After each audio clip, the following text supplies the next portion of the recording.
Oke, tentunya masih di 107.4 ya, Radio Sepeda Wali FM, radionya SMP Negeri 2 Wadas Lintang ya. Tentunya masih dipancarkan luas ini dari Komplek SMP Negeri 2 Wadas Lintang yang beralamat di Binangun ya, Desa Lancar, Kecamatan Wadas Lintang, Kabupaten Wonosobo. Oke, pada kesempatan kali ini saya Pandu beserta narasumber kita Pak Bambang ya dari Sumber Baru Motor Wadas Lintang yang sudah tadi ya dan akan lagi nanti kita akan berbagi tentang ilmu bagaimana cara ya kiat-kiat mulai usaha ya. Kadang kita memang berpikir kalau mengatakan kata usaha, berusaha untuk membuka suatu lapangan usaha, tentunya kita merasa berat di modal ya. Tadi kita sudah sedikit membahas tentang modal. Dan tentunya ketika kita sudah mulai berusaha, ini nanti langsung sharing aja ke Pak Bambang, sudah mulai berusaha, kok kita melihat mungkin tetangga ataupun samping kios kita kok sana lebih maju daripada kita. Apakah kita harus pindah seperti dia? Nah itu gimana Pak? Itu apakah memang kita harus tetap bertahan seperti apa yang sudah kita lakukan, atau dia itu omsetnya bagus loh, kita pindah aja ke sana? Oke Pak Bambang, gimana ini jika menanggapi seperti itu Pak? Terima kasih Mas Pandu. Ya, selamat malam pada pendengar Sepeda Wali FM. Ya, mungkin kalau disimpulkan memang apa yang harus kita pahami setelah kita menentukan usaha, alangkah baiknya kita menganggap apa yang usaha kita itu anggaplah sebagai mesin kita, atau mungkin lebih bijaksana lagi ibarat anak Mas. Ya. Jadi Mas Pandu, kalau kita punya anak itu ala ngopeni kan maaf ya, jangan sampai sakit, iya, Pak. Harus dikasih makan dan sebagainya. Itu betul-betul care. Kalau anak kita seperti misalkan mau sakit, kita harus berobat. Terus iya. Ada anak tetangga nakal, terdeteksi atau terindikasi anak nakal tetangga kita memprotek.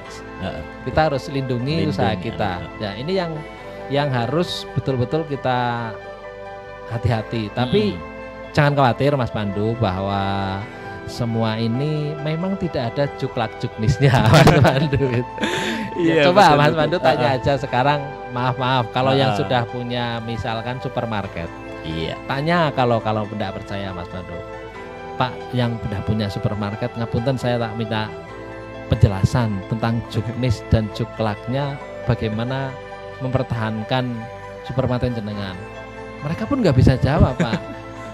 Ya karena itu tadi, karena ketika kita udah menentukan usaha nih, kayak tadi misalkan kita buka counter pembayaran listrik, pembayaran angsuran dan sebagainya, ya anggaplah itu sebagai anak kita. Anak kita tidak boleh sakit, kalaupun sakit kita harus siapkan obatnya. Terus kalau kemudian tetangga sebelah kok punya anak yang sejenis dengan kita lah, ya kita harus pikirkan betul, memproteksi diri kita. Yakin saja bahwa yang namanya pelanggan tidak akan kemana-mana. Yaitu tadi karena nilai kompetisi kita harus ditentukan oleh nilai tambah yang kurang lebih 10% lah, kita lebih baik dari yang lain. Itu kuncinya di situ. Hanya saja memang mudah diucapkan Mas Pandu. Betul. Tapi kalau misalkan dilaksanakan kadang-kadang mumet. Nah, contoh begini Mas Pandu. Saya bolak-balik bilang kepada bahwa masyarakat kita menopang perekonomian kita justru karena sektor informal.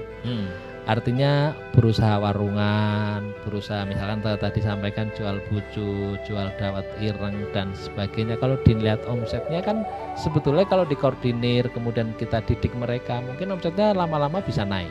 Kalau omsetnya naik, otomatis penghasilannya naik.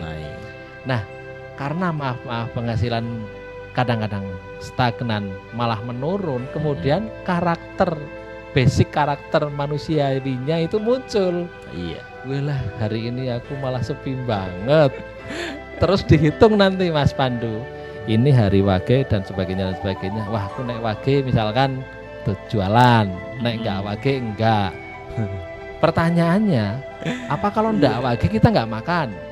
Iya. Nah ini Ya, Mas harus Pandu. makan, Nah Pak. itu kan, ini kan menjadi hal yang harus kita telisik lebih jauh, bahwa apa yang sudah kita rintis, apa yang sudah kita putuskan harus kita openi Mas Pandu. Jangan Iya. kemudian kita inginnya untung terus. Pastilah semua orang dapatnya inginnya profit. Iya. Tapi betul. pada saat misalkan kita jualan dawet ireng sehari-hari hujan, apa ada yang mau beli? Kalau enggak ada ya kan alhamdulillah. Iya. Tetapi ingatlah bahwa kemarin kemarau misalkan kita udah dapat lumayan. Pas sekarang hujan, mudah-mudahan besok nggak hujan kan gitu. Iya. Nah ini nilai lebih ini yang tidak boleh diabaikan oleh kita. Artinya hujan ataupun tidak hujan, tetap kalau kita udah memutuskan jualan misalkan dawet ireng ya jualan aja Mas. Itu karena apa namanya, ikhtiar kita itu harus konsisten, harus terus nun sewu. Kalau misalkan Mas Pandu ngasto misalkan mengajar, apa kalau nggak ngajar terus tidak ke sekolahan? Ini kan Pak Kepala Sekolah menjadi gimana coba? Iki Mas Pandu piye to? Jarene wiyata tapi nek ndak. Ya alasan mungkin 1-2 bisa diterima 1-2 kali, tapi pada prinsipnya sense of tanggung jawab ini yang kemudian kita harus pertanggungjawabkan betul. Iya. Kalau kita sudah punya toko, apa karena ini hari tidak wagenjur ditutup? Tutup. Nah, lanjut mau kemana? Nah itu. Atau kita tentukan nih, kalau kita tentukan, oke, kalau misalkan kita buka sesuai hari pasaran. Misalkan Mas Pandu jualan dawet, Iya. dawet ireng. Kalau wage berarti di pasar Wadas Lintang kan gitu. Lintang, iya. Terus kalau kliwon berarti di pasar sini, pasar Lancar atau di pasar Sikapat. Nah, asumsi kita apa? Karena setiap hari pasaran kita butuh makan, Mas Pandu. Betul, kita betul. butuh uang. Jadi jangan ngarang jur bukan hari wage toh. saja Nah ya. itu kalau 5 hari kemudian kita libur, misalkan sehari 10.000 kan kita harus dapat wagena itu minimal berapa puluh ribu coba. Iya. Nah ini yang harus kita pikir, jangan kita jur lenggang kangkung ini. Jadi kalau kita mau bermain di hari pasaran, berarti kita wage di Wadas Lintang, manis kemudian di Ngalian, terus nanti pon di pasar pon dan seterusnya. Tidak masalah kemudian kalau seperti itu. Berarti kita termasuk pedagang yang nomaden dari pasar ke pasar. Ini harus sadari. Jadi karena salah satu resepnya setelah kita tadi tidak usah berpikir muluk-muluk tentang apa yang akan kita usahakan, kemudian tidak boleh berpikir tentang modal yang harus besar banget, kemudian tidak memerlukan pemikiran sing jelimet banget, itu nggak harus. Nah sekarang kita sudah mulai melangkah menentukan bisnis kita harus sadari bahwa bisnis kita adalah mesin kita, anak kita yang harus kita openi, Mas Pandu. Nah ngopen ini ya seperti itu, ibarat anak kalau sakit diobati. Nah agar tidak berulang kita harus cegah. Iya benar. Kan seperti itu. Ya kembali kayak contoh tadi dari Barokah Lancar Barokah seperti itu. Jadi jangan berputus asa karena banyaknya kompetisi, banyaknya persaingan justru akan meningkatkan kecerdasan kita. Kalau kita bersaing ning tetap baik dari waktu ke waktu, ya repot Mas Pandu itu kan seperti itu. Permasalahan ini yang harus kemudian kita harus pertajam dan pastikan bahwa ini pelan atau cepat akan menentukan dan membentuk karakter kita sebagai manusia secara individu, Mas Pandu. Jadi misalkan Mas Pandu sudah menentukan bisnis apa yang dilakukan, lambat laun akan terbentuk karakter. Makanya di awal-awal ini tolong harus berhati-hati. Ketika Mas Pandu sudah menentukan bisnis apa, tolong dijaga seperti jaga nih anak itu tadi. Jangan sampai sakit tidak tertolong. Kemudian maaf meninggal dunia kan parah ini kan. Fatal kan. Kalau sakit kita harus tolong. Nah ini, karakter ini yang kemudian muncul yang akan membesarkan kita. Jadi tidak mungkin seseorang itu menjadi besar tanpa karakter, itu namanya waduh salah banget itu Pak. Betul. Ini kalau kita ngelihat kayak Spendawali yang menjadi salah satu lembaga pendidikan, di situ pentingnya pembentukan karakter pada usia-usia SMP. Ini kan menjadi sangat penting. Makanya jangan salah kalau kemudian banyak orang tua kita memasrahkan anaknya ke SMP 2 untuk dengan harapan terbentuk karakter-karakter sehingga ke depan menjadi lebih baik. Betul. Nah, dalam hal memulai usaha justru di awal ini, Mas. Jadi kalau kita udah melihat hiruk pikuk masyarakat, semua butuh uang, semua ingin usaha, apa kita boleh melarang? Kan nggak bisa, Mas. Nah ini akhirnya menciptakan kebiasaan kita untuk berani bersaing. Berani bersaing ini kemudian kita harus muncul nilai tambah, nilai lebih dari pesaing kita. Itu tadi. Jadi kalau orang lain mau bayar listrik harus datang, kita jemput bola. Tetapi sekali lagi saya ingatkan, jangan sampai terbiasa kita ngutangi, Pak. Ya ini non sewu ya. Karena gini, jadi gini Mas Pandu. Jadi kalau tentang hal yang sudah rutin, contohnya membayar listrik, kalau Mas Pandu ngutangi, nah ini kita boleh berpikir tentang returnnya, kembalinya itu. Non sewu uang 200.000, misalkan kita bayar satu kwitansi pembayaran listrik, Mas Pandu sudah ngeboni ngutangi itu, sementara non sewu maaf profitnya hanya 1.500, angres ora Mas Pandu, angres lah itu. Ini yang harus kita sikapi dengan bijaksana. Bukannya kita nggak mau Mas Pandu, tetapi bagaimana kita menjalin hubungan dengan pelanggan, kemudian mereka sadar toh melalui Mas Pandu atau tidak, listrik itu tetap harus dibayar. Ya, betul. Nah ini harus disadarkan seperti itu. Pak jenengan nur kali ngono, karone masuk bon misalkan. Dene makin kula lapor kali PLN jenengan dicabut dastangnya pripun. Kan sama aja seperti itu. Nah ini karena saya yakin sebetulnya masyarakat itu paham lah Mas Pandu. Dalam hal keuangan itu saking pahamnya. Cuman memang belum ada lentera atau yang memberikan ya setidaknya pengarahan, pencerahan, kemudian mereka sehingga bisa cross check. Sebetulnya saya melakukan seperti ini sudah betul apa enggak sih kan gitu. Nah masalah-masalah seperti ini yang harus kita kemudian melatih. Dan jangan khawatir Mas Pandu. Jadi setiap kita yang terlahir seperti ini hampir dipastikan tidak ada juklak-juknisnya dalam hal menentukan dan mengembangkan usaha. Tetapi hanya kepekaan diri ini yang akan mengantarkan kita menjadi lebih baik atau justru terpuruk. Nah, di awal-awal seperti ini kita tidak perlu pesimis, yakin saja dengan kekuatan kita, tidak usah muluk-muluk, karena kalau muluk-muluk bahasa Jawa itu kejelungup nanti. Itu kejelungup itu. Maaf ya, misal nih kita usaha buka toko, sudah misalkan ukurannya toko besar, bangunannya baru. Terus dan kita paham Mas Pandu, yang namanya bangunan itu sekarang nggak murah loh Mas Pandu. Material udah sedemikian mahal, terus sudah itu kan uang habis banyak nih. Nah kita kulaan untuk ngisi tokonya. Nah berapa puluh juta satu toko.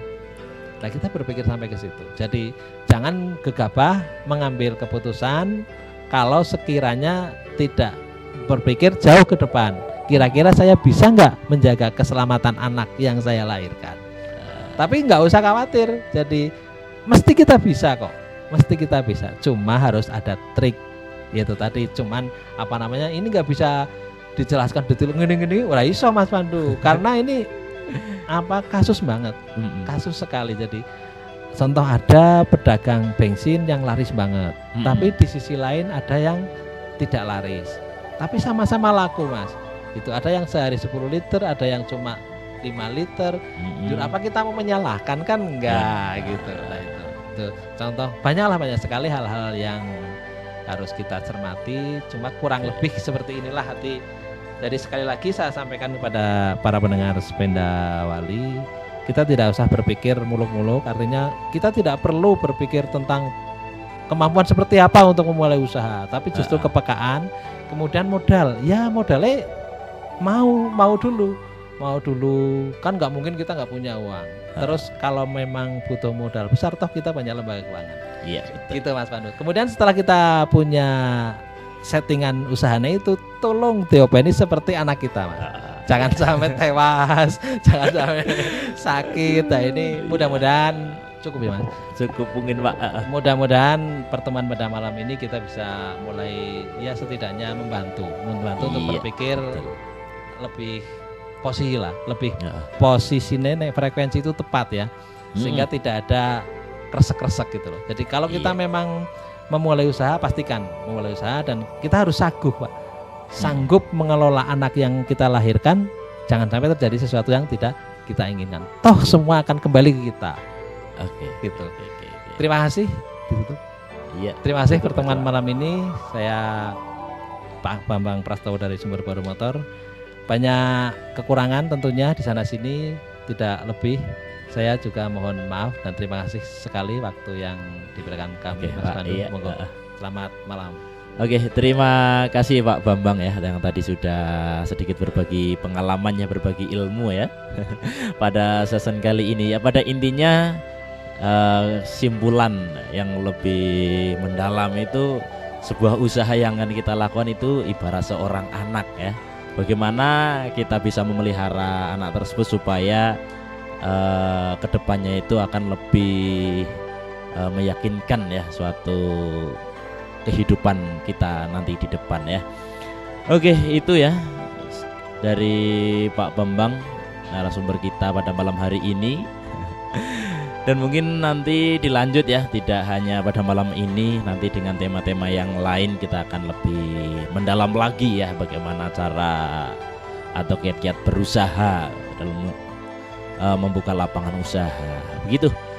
Saya Pandu, ini ada satu lagu pada season akhir kali ini ya, penutupan kali ini, yaitu ada Jangan Menyerah ya buat para pendengar sekalian yang membuka lapangan usaha. Jangan menyerah untuk terus berjuang ya dalam memakmurkan hidup di dunia. Oke, demikian saya Pandu, mohon pamit dan terima kasih sudah selalu mendengarkan Sependa Wali FM tentunya pada kesempatan kali ini ya. Oke, langsung saja jangan menyerah untuk kita semuanya. Saya Pandu, akhir kalam, wassalamualaikum warahmatullahi wabarakatuh.